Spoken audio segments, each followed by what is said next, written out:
So I got the seat off the GT 185, modified with the brackets from the King and Queen seat. I had to sacrifice to properly get this to mount up and line up correctly. Added to the seat pan, as you'll probably see in the pictures from the work I did. You can kind of see here things line up pretty well with the rubber pads there. I'm not entirely sure why there's a little gap on that one, but I think that at some point this must have had a little bit of a crash, because the seat pan does have a little bit of a bend to it. I could probably take this off and show you what I did. Let's go ahead and open this up.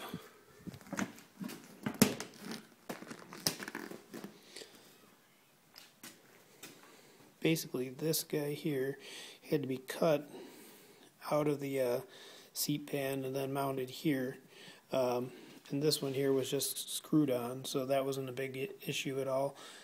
Getting that one to stay on there, or to go on there. I just had to drill some holes and make sure it was lined up properly. Same with this one here. Once I got it done, I just had to drill some holes and line it up correctly. The only interesting part is that since this was originally a welded on part, it was very close as far as clearance to get this underneath this little guy here. So I ended up just, I pried this up maybe like a millimeter to get that to go through there. This is the original latching component of the seat from the GT 185. It actually was originally right here. It must have hinged on the opposite side compared to this Suzuki. So everything goes on really nicely. Just like there. Doing this one-handed, so it's not very graceful. And just kind of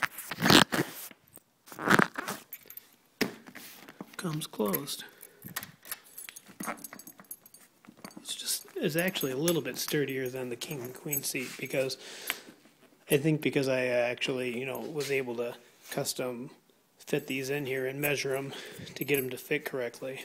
Other couple little details I did is I did go through and shrink wrap this guy, the wiring inside there or shrink tube, which I had originally electrical tape because I forgot that I had shrink tubing and a heat gun. I did finally get a complete set of throttle cables here from the junkyard. They're pretty cheap, and got those hooked up. I did also replace the intake rubber, this clamp, the O-ring, and the gasket on the other side of this. So hopefully that'll help it run a little bit better. I did start it, and it kind of runs like crap still. Wants to idle up real high, and I don't have a whole lot of time to mess around with the carbs. Maybe tomorrow or sometime next week I'll be able to get to that. But yeah, that's pretty much what I did today and yesterday, so a little update for you.